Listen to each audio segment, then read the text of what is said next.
Good evening, good evening, good evening, and welcome to In the Ladies Room with Nikki and Michelle.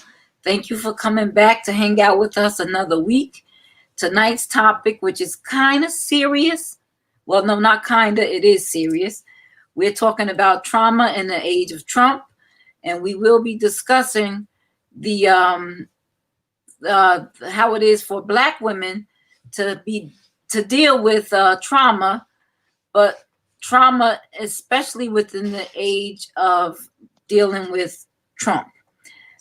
Tonight, we have a very special guest who will come on for the first half hour to discuss a particular trauma that happens to all women. And we will tie it into our discussion, of course. But we have a special guest, Cynthia Walker from SAFIA, Organization for Domestic Violence. She's going to come on and she's going to talk about her organization and domestic violence. And then from there, we will go right into the topic of trauma. And of course, we know that domestic violence is a form of trauma, and we'll tie it all in nicely. We hope that you will join in the discussion, share your experiences, share your comments, suggestions, thoughts, and don't forget your affirmations. So without further ado, welcome, Miss Cynthia Walker. Hey, beautiful. Hello, ladies. How You are you? are beautiful, my goodness. Thank you Look so much. how Wait, let me take gorgeous this you off. are. Yes, she is gorgeous. Thank you. You ladies are beautiful yourselves. Well, I want thank to you. commend you both on doing the show every week. It's very informative, and it gives people, insight on different topics. I appreciate you, and I'm sure your audience does as well. Well, we appreciate you saying that, Cynthia. It's interesting, just the way the world has evolved and everything that's going on. We found ourselves at one point very isolated. And Nikki and I talk all the time, but we definitely felt like it would be a good idea. It would be a good platform to have a safe haven, a safe place where women, all women, the platform is open to all women, but Yes, there's always going to be an emphasis, right, on the Black experience because that's who and what we are, and that's what we can most relate to. And unfortunately, we just find that there's not as many resources for us available. It's almost one of those things where all we have is each other. yep, And time again, we find ourselves in situations where we go through different things and different experiences, and it's just been my experience that we go to talk about it or we share it with somebody else only to find out they've gone through it too, or they've been there too, or they've felt it absolutely. too. And here I thought I was the only one. So we are just hopeful and, more importantly, prayerful that, these two little old girls from Passaic can just create a space where we could get together, right? And we could talk about all the things that really impact us, and people will feel empowered. Whether they Exactly. hear something, they learn something, we share information, even if, Cynthia, all they come away with is, it's not just me. That's right. That's right. And that's what's built, that's one thing that builds confidence and strength and courage. Because Absolutely. a lot of times we think we are alone, but once we meet that person and you're like, hey, they have pretty much the same story that I have, it kind of gives you the strength and the courage to start sharing your story, which is all a part of your healing process. Ooh, So yes. it's very important. There was this woman years ago that I met, and one of her quotes was, secrets will keep you sick. Mm-hmm. It helped Wow. today. And I always keep that in my mind. I always think about people that are still holding on to those secrets and that hurt and that trauma. And we just have to pray for them every day that they get help, that they talk to someone, talk to a stranger. We just had a Zoom call last week, and a lot of people are embarrassed about getting help.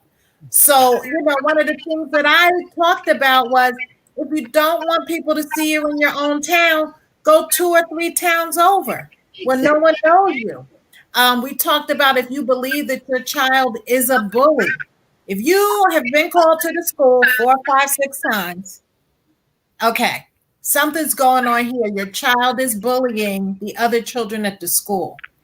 Go get help 2 or 3 towns over, because that's what keeps us back from getting help. We're embarrassed. Someone's going to see us. Someone's going to hear us. Oh, yeah, I saw such and such going in the counseling center. So we got to push all that to the side, go a couple towns over, and try to get help that way. But what's most important is that you make an effort. Make an effort. You know, small steps build to a huge, huge life of stress-free. I don't even know what I'm trying to say. No, I get it. Yes, baby steps will help you be stress-free later on in life. You know, I want to highlight something you said, because as you were talking, this is exactly what I thought about. Right? It's the fear of shame or the embarrassment that keeps people locked up, and that too is a big part of what this platform is about. You can't be ashamed, because, like you said, it will make you sick. It will keep you stuck. Secrets. What was the quote? Secrets keep you stuck. Secrets make you sick. Secrets will keep you sick, and you got to know that it's okay. You know, for a long time it was even a stigma to talk about mental illness, but that's a real thing. It's a real sickness, and we have to try to move past the stigma that's associated with it and address it for what it is. Absolutely. A sickness. Absolutely. Yes. So I'm excited. I'm excited that you're here. Yes. Thank you. And just for the viewers, information, I posted in the comments the 2 sites that Cynthia is affiliated with. She's going to tell us about both of them, and just whatever comes to your heart and your mind that you think the people need to know, we are here for it. We are waiting and ready to listen and learn. Okay. All right. Well, the first website, supportsophia.org. That is a organization, a nonprofit 501c3. I am the founder, and I started it about 12 years ago. There was a murder in Montclair. A woman named Monica Paul was gunned down at the YMCA, and it shook the town. And unfortunately, he shot her in front of everyone taking swimming lessons. And at the time, Sophia was a organization to help troubled teens. Start Out Fresh Intervention Alliance. And when it became a challenge for me to it became a challenge for me when the parents wouldn't let the children leave to go live in a group home to start out fresh, per se. If they were involved in a gang, if the school wasn't a good school for them, the parents would lose out on the public assistance. So I was spinning my wheels with Sophia back then. So then I met Monica Paul's mother, Joanne Paul, at a township meeting. And I offered my condolences. Miss Paul, I'm so sorry about your daughter. My niece knew her. I did not know her. My condolences to her family. And she just looked at me and said, there's not enough resources for domestic violence victims. And of course, I went home. I couldn't sleep that night. And so this was a domestic violence case? Is domestic violence. Monica Paul, you can Google it. She was gunned down at the YMCA in Montclair. I remember when I remember the story too. I didn't know it was a domestic violence case though. Yes, it was the father of her children. So I went home, I thought about it, and I think about a week later, I said, you know what? I'm going to become a certified domestic violence advocate. So I went to Montclair. Their course wasn't starting for a while. And then I said, you know what? I'm ready to do this. I went to the next town over, and I came over there to you girls, Passaic County. And I applied at Clifton Police Department. They accepted me right away. I went through my training, and I became a certified domestic violence advocate. I served on their domestic violence department, Clifton Little Falls. So we have a rotation where we would fill out a schedule and we would work certain nights at certain times. So I would do Monday and Wednesdays from 6 p.m. to midnight.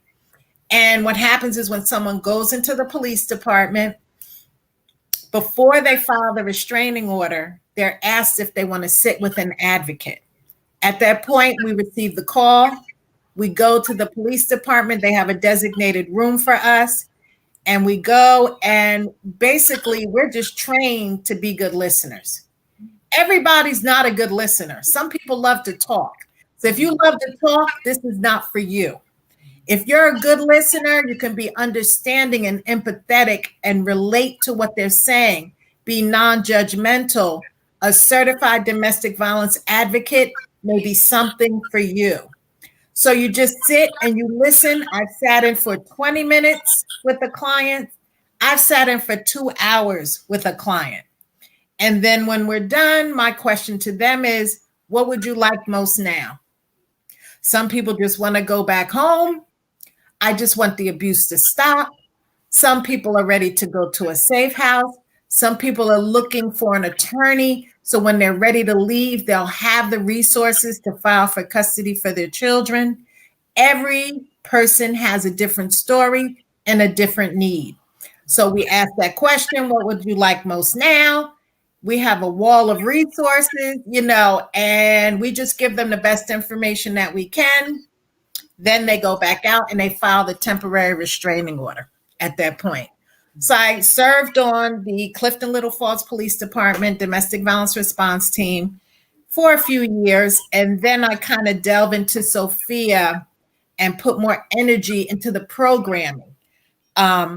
We started the Safe Dating team where we'd go out, we talk to our youth, different high schools, colleges, youth group organizations, and we talk about healthy versus unhealthy relationships. We talk about the warning signs of an abusive person. We have them recite a safe dating pledge at the end, that they would not be an abusive person and that they would be supportive of someone that is going through some type of domestic violence relationship. And we do a pop quiz to kind of wake them up with statistics on who's affected and who's not. So that presentation can last anywhere from 20 minutes to 2 hours. Depending on how much time they give us, we can make it last all day because we'll start asking questions and then, it just opens up. The floor opens up and we ask people in the audience, have you experienced that or do you know someone? So depending on how much time they give us, what we do is we just educate them. We give them the resources. The other website, Nikki, loveisrespect.org, is very powerful because it's a great tool that we use. Why recreate the wheel when this wheel was already created? Right. All the information on there is to help a young adult, a teenager. There's pop quizzes. Why in this relationship? All types of information. But the most important thing on this website to us, we hand out palm cards. On that palm card, you can either call or text and speak to a peer. So if you're 17, you don't want to speak to a 50-year-old woman like myself. You're like, she can't relate. They have trained peers that will speak with these individuals to help them go through the process of trying to leave that abusive relationship. So it goes over safety planning, what you must do. You have to advocate for yourself. You can't depend on law enforcement. You have to have that fire inside of you to want to advocate for yourself. So that safety plan on that website gives you all the steps you need to escape an abusive relationship. So we love loveisrespect.org. And that's one of our most powerful tools when we do these presentations for our youth. Unfortunately, since COVID hit, 3 of our presentations were canceled. But I'm proud to say, I think 2 years ago, we served over 3,000 youth. We have about 7 people on our safe dating team. We have 3 people that go out during the day, and then the others will do evenings and weekends. So when we advertise these events, there's usually no one No one comes. Like safe dating, domestic violence awareness, and it may be one or two people in the audience, and only because their parent drug them there. So we've learned to, if the youth group is meeting on Tuesday night at 7 p.m., we usually talk with the organizer of the group and let them know, hey, once you guys meet up, if they're there for their regular meeting, then have us come in and do this presentation. Right. So a lot of times, I kind of sit there, I look at body language. You can kind of tell who's fidgeting, who's looking down at their cell phone. Either they or someone that they know has experienced some of these warning signs that we talk about. And then I kind of give them a little eye contact, let them know, if you want to talk afterwards or if you want to call lovers respect, it's good, So we encourage them also to be that person that a friend or family member can come to. I know we're talking about young adults, but still, if you're in an abusive relationship, you're 19 years old, be the person that someone can come to. If your friend's 15, you guys are all in school together, band together to help save a life because we're losing too many of our people. Yes. Too many entirely. So those are our the two websites that we use. Support Sophia. We offer workshops on financial independence, emotional support. We do creativity workshops. We have a variety of workshops that we do with our Sort of Success program to help build the self-esteem of people that have experienced domestic violence. So it's not just necessarily just a victim or survivor. If you're a family member and you saw someone physically harmed, that's another thing. You are traumatized from seeing it, from hearing this person going through some things. So it's not necessarily a victim or survivor. We actually serve people that have experienced domestic violence in some type of way. So we do our safe dating presentations. We serve the people that are coming out of the safe house. They usually get a TRA, temporary rental assistance. They're placed in an apartment, and then they could call Sophia. We get a referral from the safe house, and we will supply them with necessities, a bed, a refrigerator, pots and pans, a lot of things we take for granted. Silverware, towels, washcloths, baby cribs. So depending on their needs, we will supply up to $1,000 depending on their needs to help furnish their new place. Mm-hmm. And then also if they drive and they have a job, an entry-level job, or they're already working, we will give them gas cards. And then also on a monthly basis, they can pick up toiletries.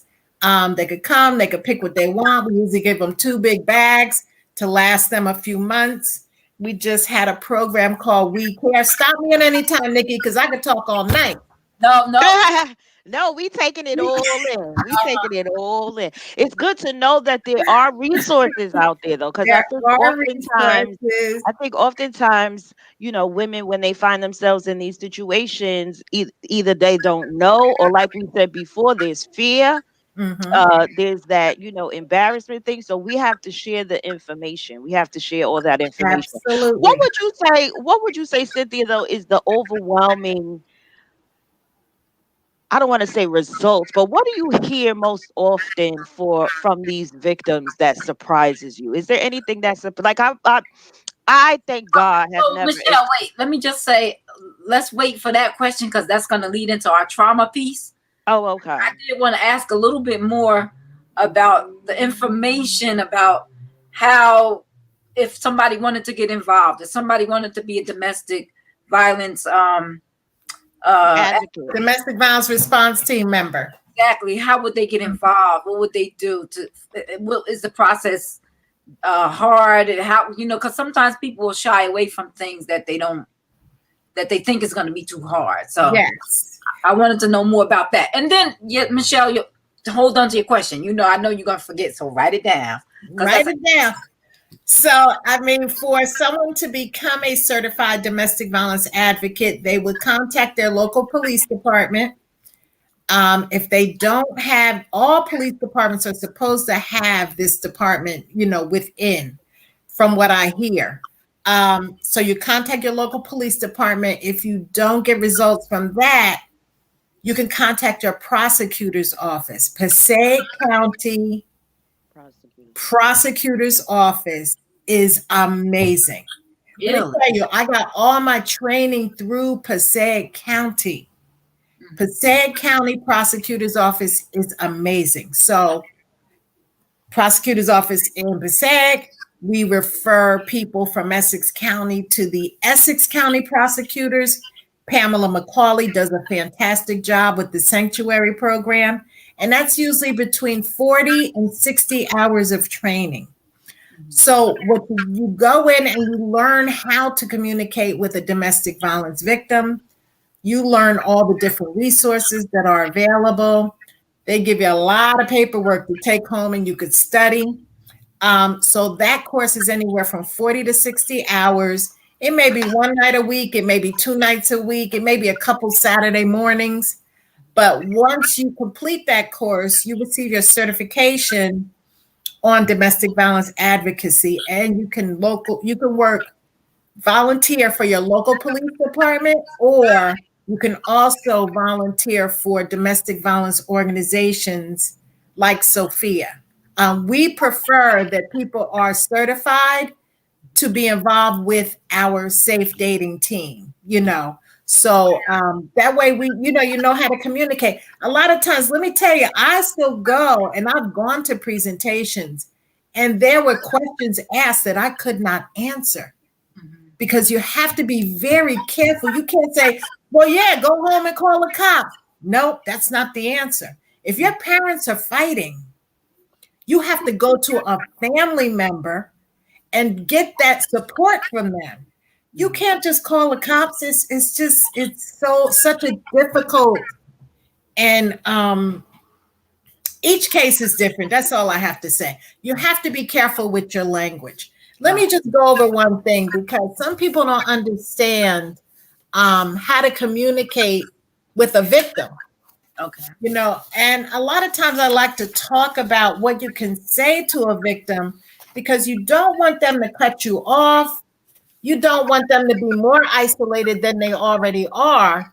So a lot of times I just want to share some things that you could say to a victim. Just let them know, offer them your support. Let them know, I know this is difficult to discuss, but please know you can talk to me about anything. Also, let them know that everything that they tell you is 100% confidential. They're going to open up and know that you're not going to tell your neighbor, your sister, your brother. Again, we go back to the embarrassment. But just reassure, everything you tell me is 100% confidential, just between me and you. So you are not alone. I care about you. They need to hear that. I care about you and I'm here for you no matter what. So I may leave my husband this weekend and then next week I'm back again. You have to be understanding of the reasons why we keep going back. Why do we keep going back? So just let them know you care about them.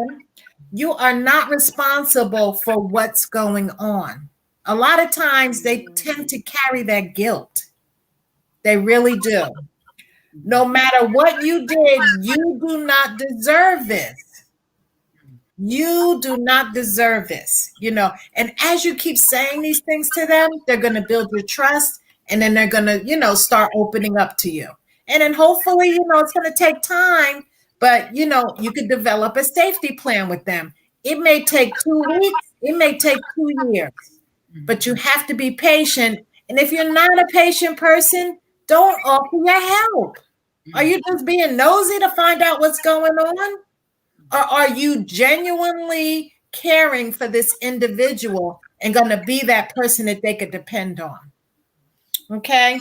Express your concern for their safety. I see what's going on and I want to help. Don't go into detail. I saw your black eye. No, I see what's going on and I want to help. That's it. I'm worried about your safety and I'm afraid you'll get hurt. Please know that if you need to talk, you can always come to me. Okay. And also avoid confrontation with the abuser. A lot Ooh, I was of just brothers thinking. and cousins, oh, I'm going to take care of it. That is not the thing to do. What happens is once that confrontation's over, that abuser is going home to be abusive to the victim again. See what you did? You see, now this is your fault why you getting this. So never confront the abuser. Never. It's important to work with the victim. Work with the victim. And when they're ready, they're going to come to you. Listen, I'm ready to go. Be at my house 1 a.m. I'm going to have my backpack. He or she goes to work at 12:30. If they say 1 a.m., be there at 1 a.m. Not 1:15, not 12:45. They say 1 a.m., they know the abuser's schedule and they know what time they could get out of there. Okay, so be that person. I want to help. What can I do to support you? You know what? I just want somebody to talk to. Be that person. You know what? I think in a couple months, I think I'm going to be ready to go to the safe house. Okay, well, let's start working on a safety plan next time we talk. You know? Let's develop a safety plan. I already said that. If you need to go to the police, court, or a lawyer, I can go with you to offer support. That's very important. If you're available to go with them to the police, to go with them to the lawyer, be that person that they can depend on.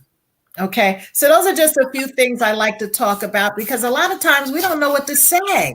We just stare or, ooh, you got a black eye? What happened to you? You know, that's the wrong thing to say because I'd be like, nothing. Mm-hmm. Nothing happened to me. I'm good. Mm-hmm. Mm-hmm. I fell down the steps. Right. So you have to approach them in a different way. So I like to talk about that. Actually, October is Domestic Violence Awareness Month. We share Breast Cancer Awareness Month. So we've been having these little talks throughout the month of October. We just had our candlelight vigil on Monday night. It was a great turnout, which I didn't expect. It was a little rainy, but we had a great event for the vigil for the end of the month. And then we just had our 10th annual Walk Against Domestic Violence, which we do in Montclair every year. That was well attended, you know, as well due to COVID-19, but we just social distance. We wore our mask and it was a great event. And we raised a little over $10,000. So Wow. I'm happy. And that way we'll be able to continue our programming for Sophia. So now the link that I shared, will they be able to donate through that link as well? Absolutely. There's a donation link on the website. We are happy to receive your donations to continue to support our clients and, you know, the programming. If you know any educators that are getting these youth groups on these Zoom calls, we would be more than happy to participate. On our website, the contact section, there is a volunteer application which you can download and also a workshop request form.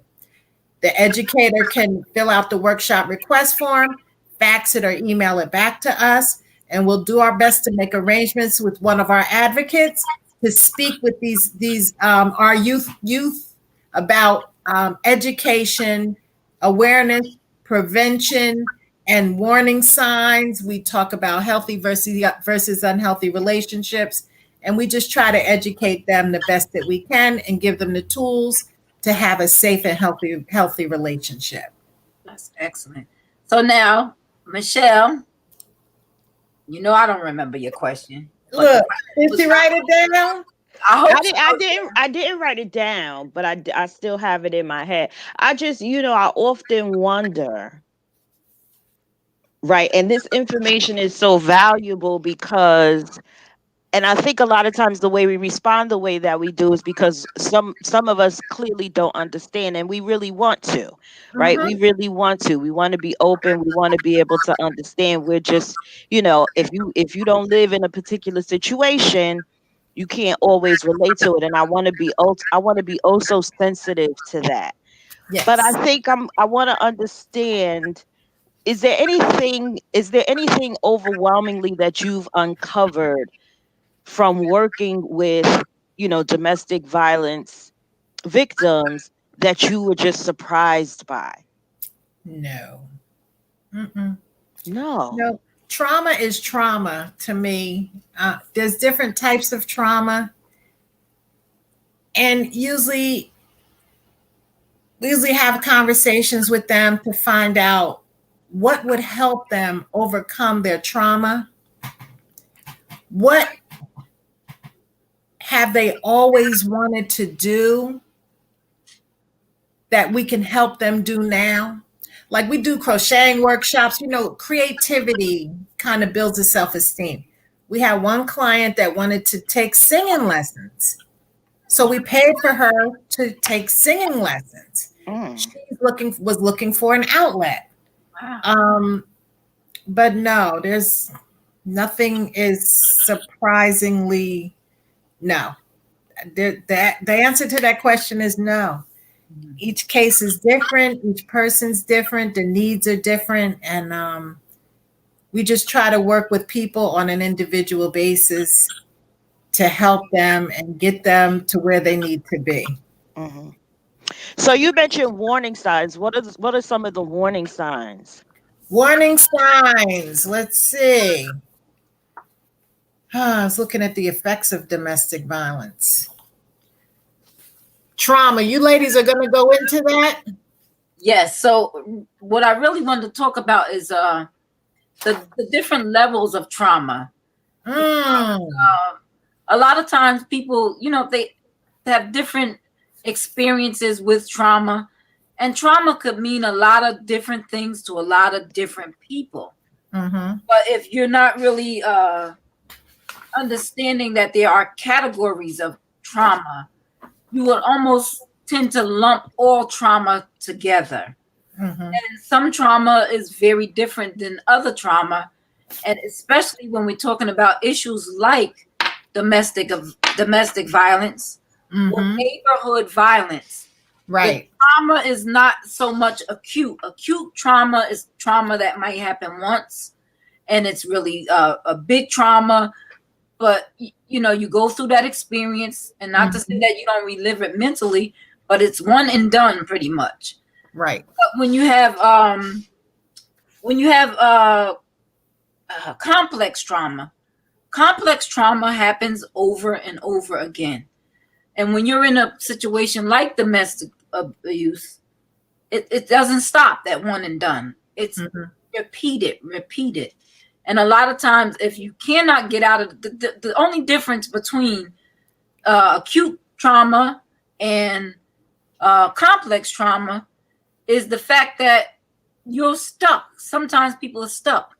You cannot just walk away and get out of the situation, as opposed to other times where, like, you might be in a car accident, and a car accident can be very traumatic. But Yes. you can get into a car accident every week. You get into a car accident, some people never do. Mm-hmm. Then there's also secondhand trauma, where maybe I didn't experience the trauma myself, but if I witnessed my mother being abused, that's traumatic to me. Yes. So there are different levels of trauma that we deal with on a daily basis, and how we use that trauma to either move us forward or hold us back is very big, especially in a society nowadays when our trauma is not really recognized. So that's the difference. Some people's trauma is very recognized and supported, and you get all kinds of therapies and places you can go for it. But for some reason, a lot of times, the trauma that Black women experience is it's not supported. No. We don't have a place where we always could get therapy. And Right. then continue with this cycle. Mm-hmm. Maritza Gertie said yes. There's PTSD, which is post traumatic stress disorder, which is an Uh-huh. actual disorder. We can talk about that too, but go ahead, Cynthia, because you were. Okay. So we'll go over a few of the warning signs of being in an abusive relationship. Physical abuse, which we all know, your partner pushes you, hits you, destroys your things. That's the physical abuse. Control, your partner tells you what to do, what to wear, who to hang out with. They constantly check on you, your cell phones, where you've been, where you've gone, what time, everything. They have total control over you. Humiliation, your partner calls you names, puts you down, makes you feel bad in front of others, which is also a form of bullying as a child. Unpredictability, your partner gets angry easily and doesn't know you don't know what's going to set them off. You feel like you're walking on eggshells. So you don't know what to do. Next thing you know, they're hitting the wall. You're like, what in the world? So that, to me, that is an explosive temper. 1 minute you're calm, sitting down, having dinner. Next thing they're up, punching walls and carrying on. What just happened? Pressure. Your partner pushes you to do things you don't want to do or aren't ready for, including sex and using drugs and alcohol. They don't take no for an answer. They use threats or ultimatums. They can also harm your pets. Crazy making, that, they also call that gaslighting now, where they make you feel crazy. You just came in the house from Pathmark, you got the bags, and they're telling you, you were just at the bar down the street. I saw you. You're like, what? Wait, was I at the bar? Was I at Pathmark? So that's crazy making, and they're also calling it gaslighting. So those are some of the warning signs of an abusive person, and that you could possibly be in an abusive relationship. Which can start, those are the early parts of being traumatized. Right. You come in the house, next thing you know, someone's laying hands on you. Right. We pray all the time that people build up the courage and strength to get out of these relationships. When they have time, when they're not around their abusers, which unfortunately now we are quarantined with our abusers. Yes. So how could we possibly have an outlet to try to reach out to get some help? So we have to keep all our victims in prayer, for prayer of peace, and, if we all go back to work soon, they'll be able to reach out to a domestic violence organization to get some help, hopefully to get out of the situation. But yeah, we have to keep them in prayer. Unfortunately, since March, wasn't it March when COVID hit? March. This is going into November. Sunday is November 1st. Yep. And can you imagine being and living with someone? You don't have a cell phone. You can't go out. You're in the house constantly, and they're taking control of your life. So we have to keep all of our victims in prayer. Right. This is another good point too. The financial intimidation and taking over of money in the home. That is also absolutely. You go to work, you come home, and you have to hand over your paycheck. You get just enough money. You got $50 to shop, and you can't spend anything over that. You got a budget, or you're in trouble. It's just the whole financial abuse is very traumatizing as well. You work hard, and then you can't deserve your own money. Right. Exactly. You can't enjoy your own money. I'm sorry, which you're very deserving of.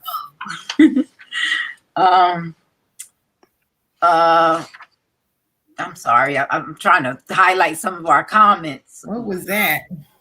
Huh? I saw something. So it appears that we have some people who are tuning in who have experience with domestic violence. So they're really kind of validating what you've been sharing with us. Mm-hmm. That's why I'm trying to get some of the. It really goes. I mean, this is an important issue, right? You get to see that, it happens in some cases right under our noses, and while we're not privy to it and don't need to be, but I'm Mhm. saying it happens, and so we trying to, rip the covers back and expose these injustices that are taking place, because you're right, nobody should have to live like that. No, no I one. just can't even imagine. Like, I I can't even imagine. I mean, it's not funny We at all. are But I'm just saying, I'm seriously trying to wrap my brain. And you have to yeah. understand. You have to understand, Cynthia. My husband is a teddy bear. Like, I couldn't even Oh, imagine doing even a small portion of the things that you suggested. And so to know right. that Good there for are you, there though. are some women who live with those experiences is Absolutely. just mind blowing to me. Men It as really well. is and men as well. Yeah. So, I want to go over some of the reasons that we stay because it seems to be like people just don't understand why we stay or why we go back. Mhm. Um, And so if you remember, I also cover while you're doing that the cycle of abuse. okay, so you had to take care of that, Nikki. Okay, I can. All Yeah. right, okay.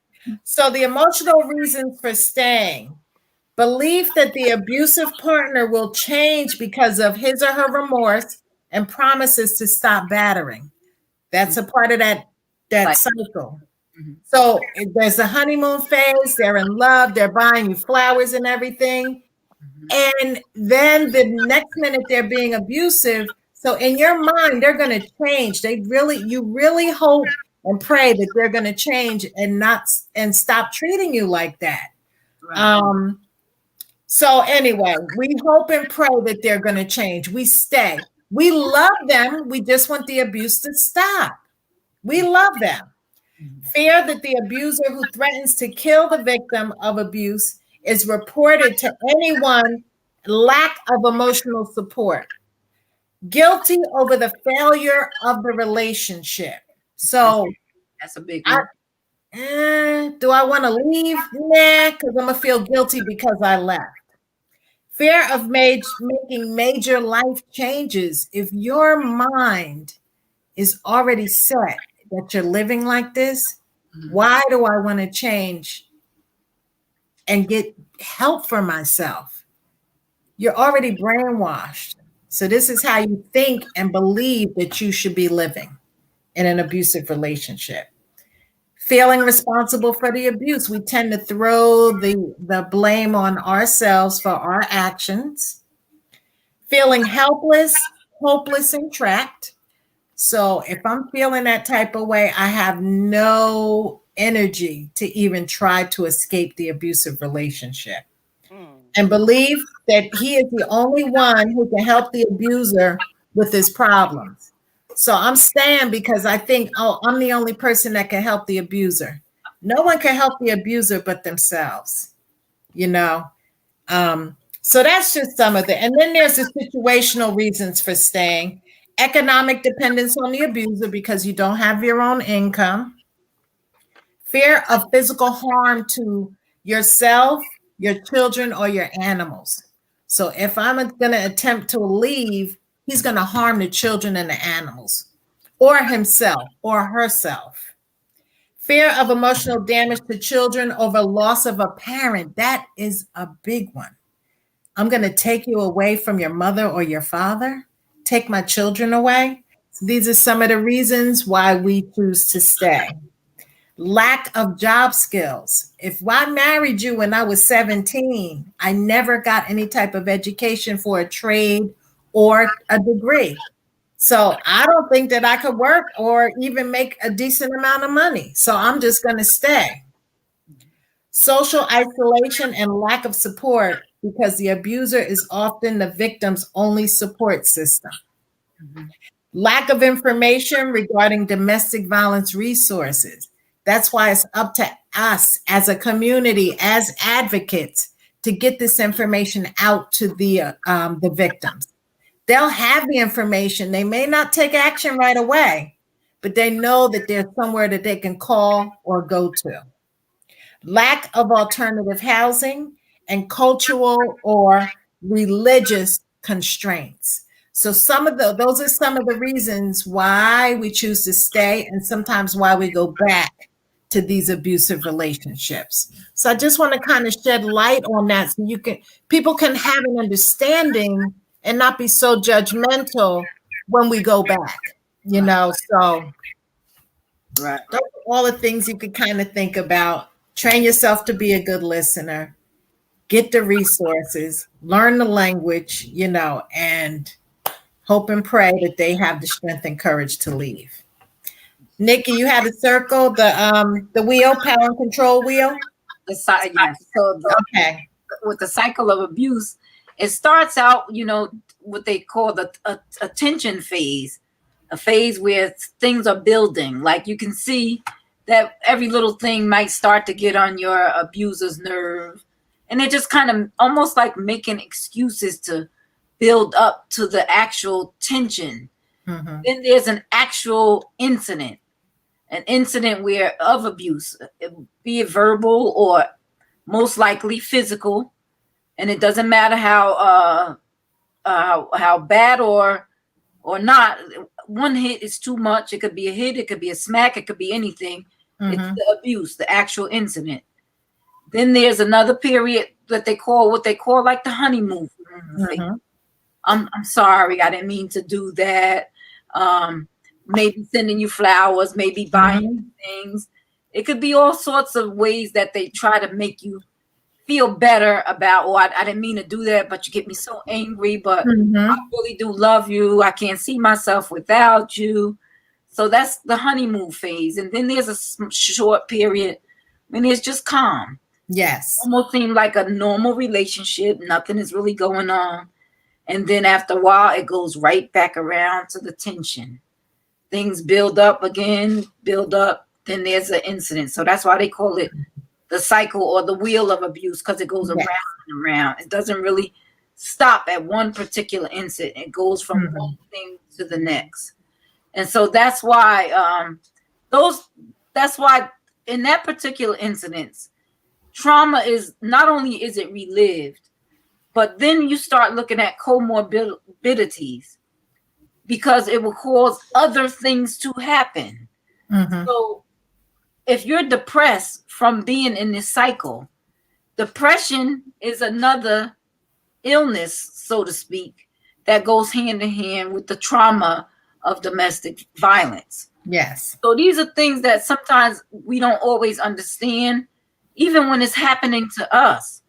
But they're almost impossible to kind of pull yourself away from or get out of without help, because sometimes you're so entrenched in it. You don't realize that you're in that space. Mm-hmm. Mm-hmm. So that's why these kinds of organizations like yours, places where women can go and just talk, not only women, anybody who is dealing with trauma. Yes. Go and talk and have like you said, if you're not a good listener, this is just not the job for you, because you need somebody to not only listen, but also be empathetic, to be understanding. And sometimes you don't have to say a word. Mm-hmm. You can just listen and let that person know that you're going to listen. And whatever you say, like you said earlier, Cynthia, is between you, me, and the walls. That's it. Hey, Tay, look at Tay's comment. It went away. Which one? This one? Tay. Is that one? Tay Hansfield, yep. Okay, read it. Go ahead and read it. A lot of family members push the victim to return and to work it out. I know of mothers who told their daughter-in-law to go back. This also happens when people go to their clergy for help. Absolutely. I saw my mother push my sister to go back several times. Oh, and I truly believe that my mother experienced so much trauma and abuse herself that she thought we could all go through what she went through. I was different though. I ain't sure. I was watching all this because I was the baby of the family. Mm-hmm. And as I started to get older, I'm like, something's wrong with this picture. Something is wrong with this picture. And, it just affected my family members. See, and that's everybody. That's the insidiousness of prolonged trauma. And why, I mean, we're probably going to have a part two on this show because we're running out of time.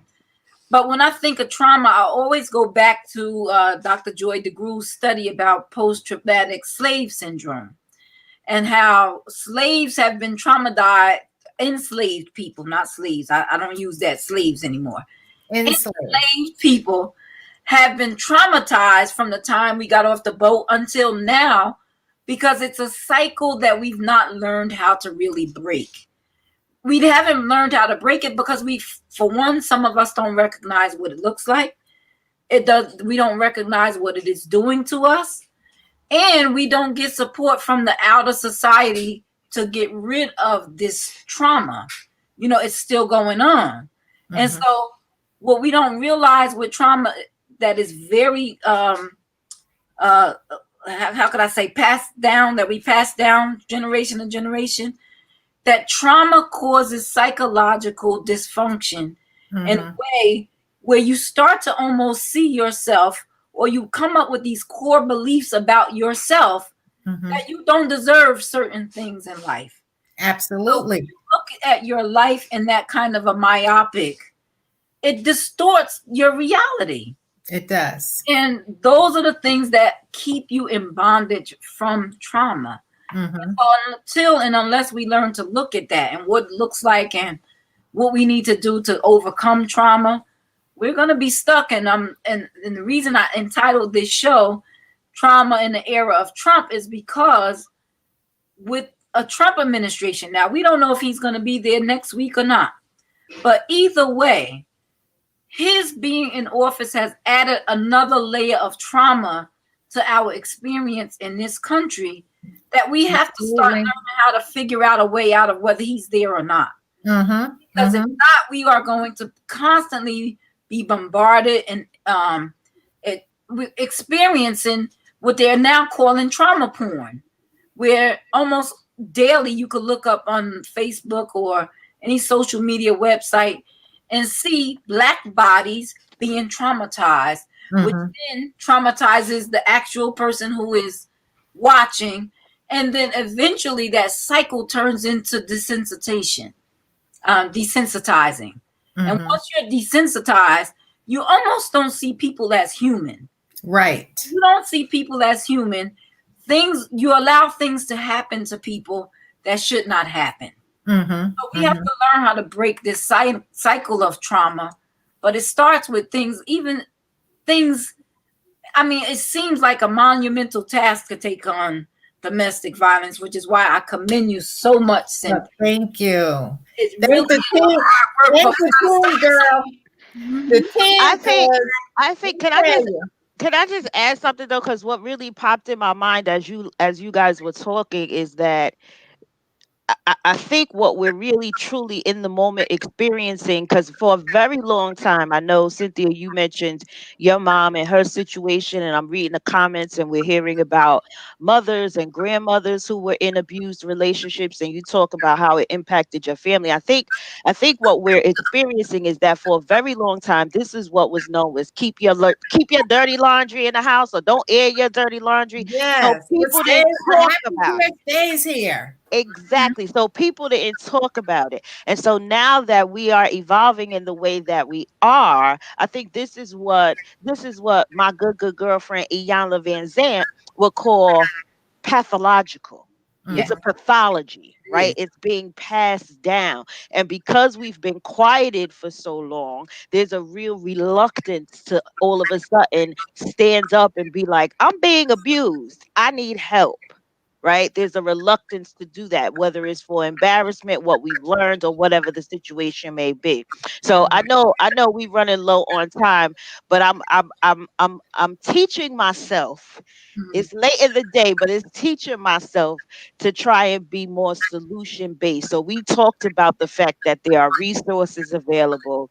We talked about the warning signs. We talked about becoming advocates and all that good stuff. But I definitely want to make sure we take advantage of the opportunity to kind of address what in your professional opinion, Cynthia, would be a good start? I know we talked about talking to people, but what would you say to somebody who's listening right now who may Mhm. be in a situation and is nervous, fearful, reluctant? I don't know, maybe he or she is in the other room right now, don't even know they Yeah. are on Facebook listening to this. What Mhm. would be your advice or your suggestion to them? Okay. I want to say to you to never give up. Keep the hope and faith at the forefront. And if you need, um, you have to find some type of outlet that's going to keep you sane. Um, Mm, look for some positive affirmations. You can repeat them to yourself in your brain. And if you're in a room alone, when you go to the bathroom, shut the door and you can repeat these things to yourself in a low voice. But you want to keep yourself sane, keep yourself healthy inside, keep your brain aware and never give up hope. Never give up hope.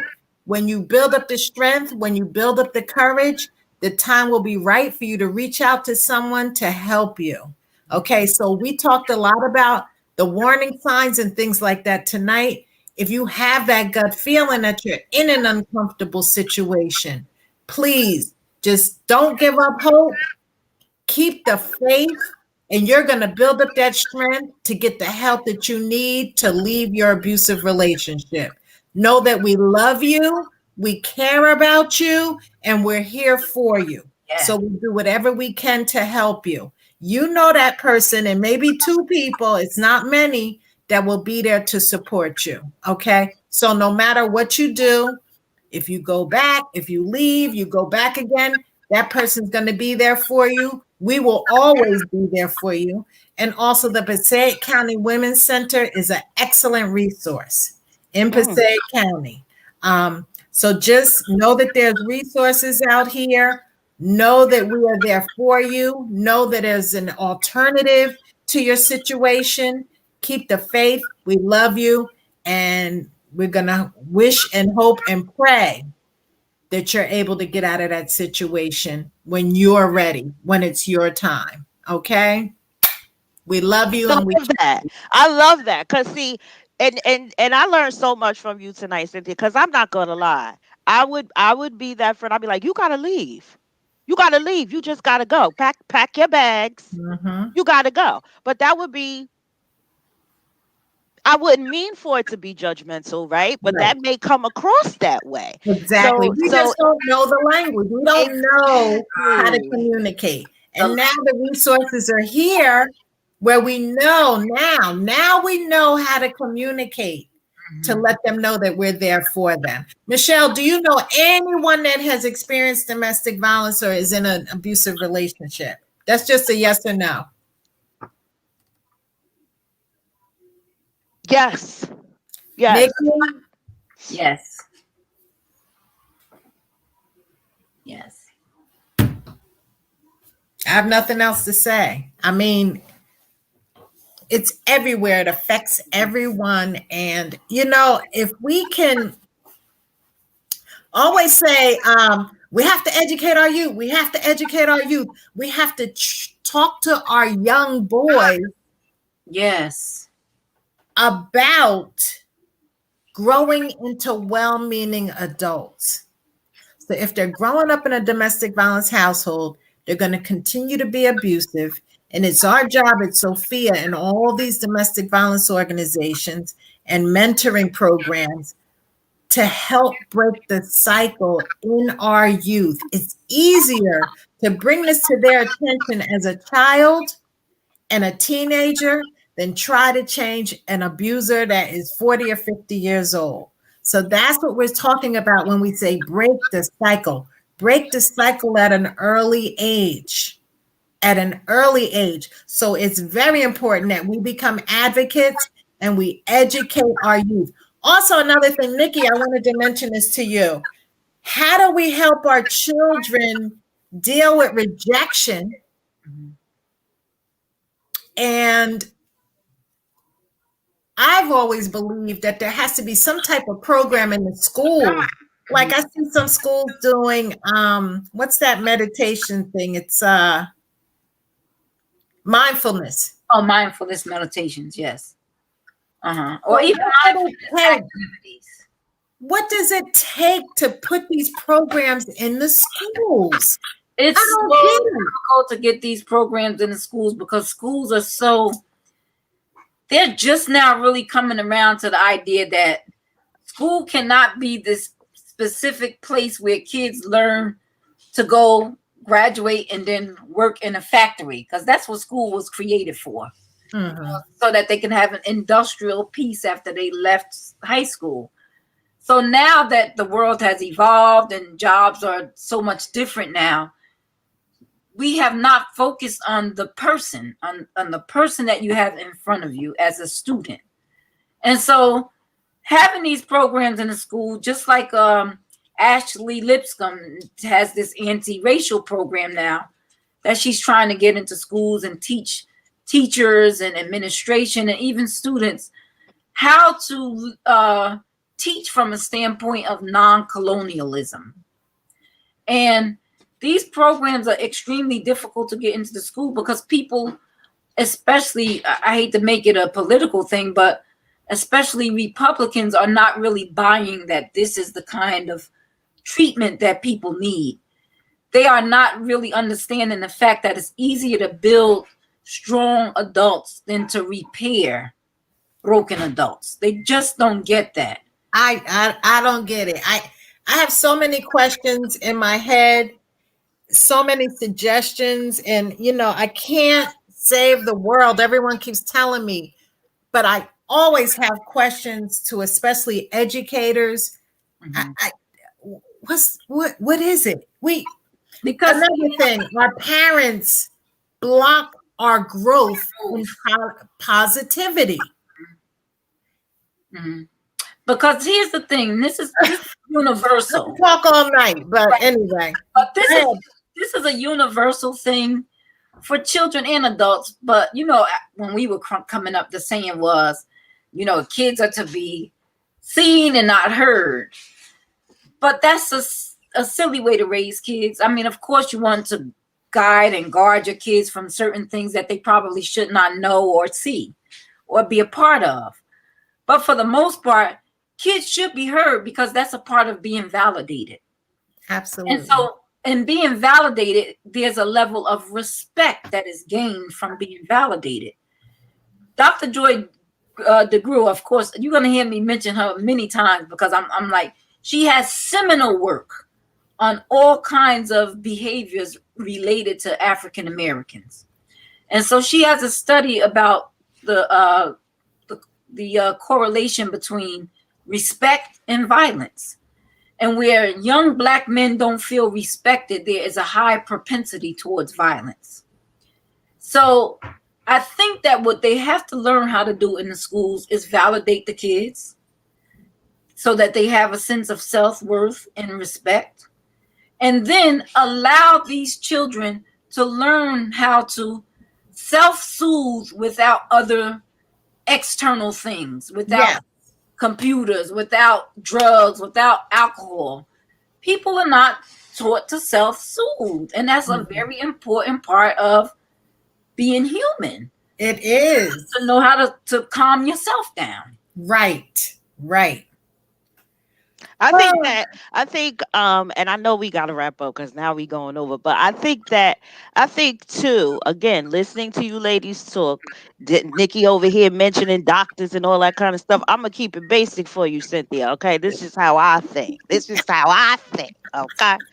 I feel like, to your point, Nikki, when you said that, that old adage that children should be heard, seen and not heard, it's just yet again a carryover from a time that is very different from the time that we live in now. You see what I'm saying?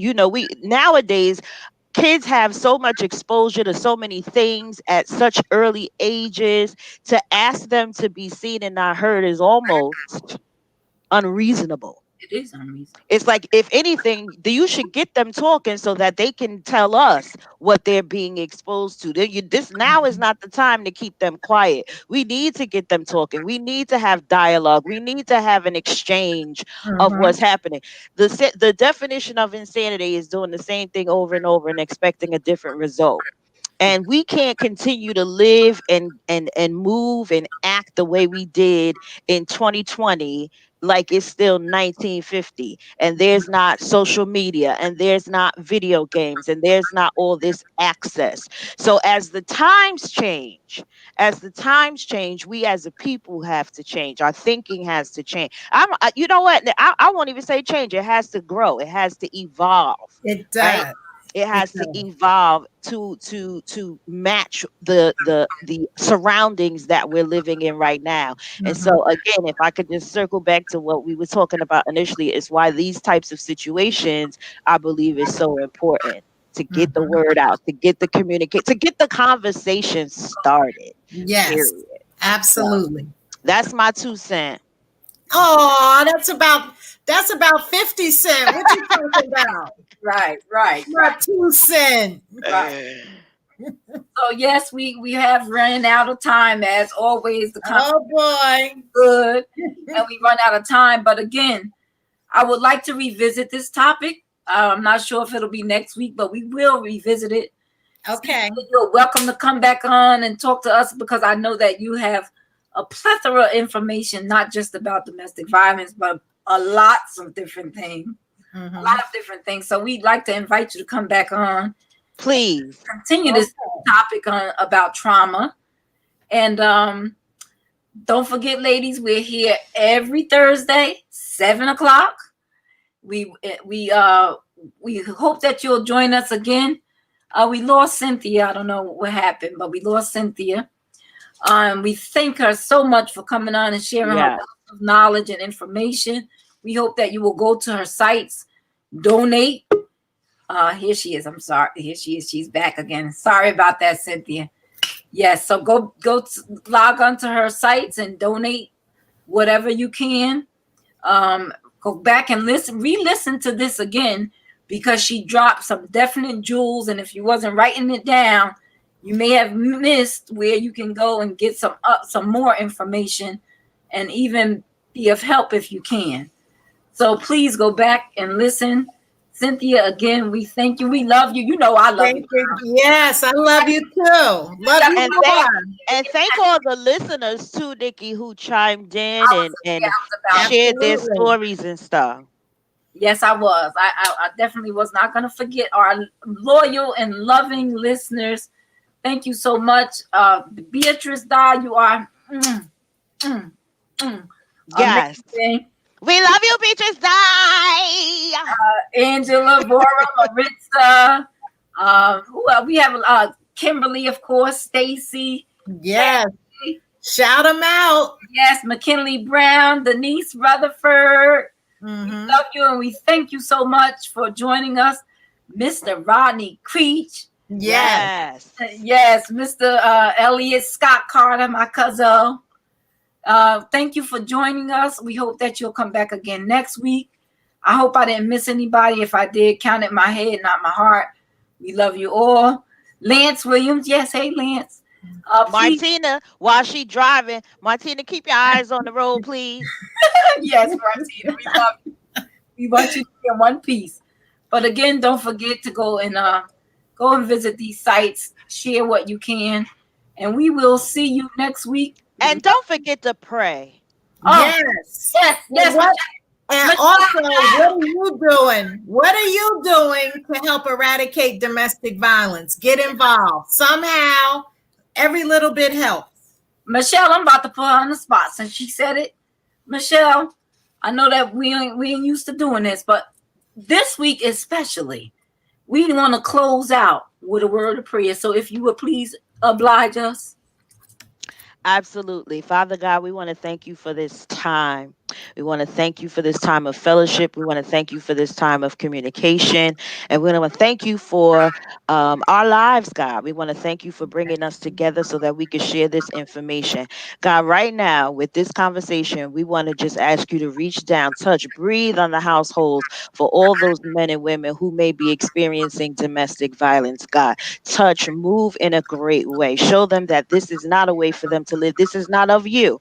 Give them the strength, the courage, the peace that they need to get through these situations. You know all about it. We don't need to know about it. You know all about it. You have Yes. all power to change any situation. And so, God, we want you to just move in their lives. Keep them safe, keep them protected, keep them away from all hurt, harm, and danger. Keep them Mm. safe, God. Put your hands of protection all around them, their household, their children, their entire situation, God. We pray that you would just move in a mighty way. We know that you can and we believe that you will.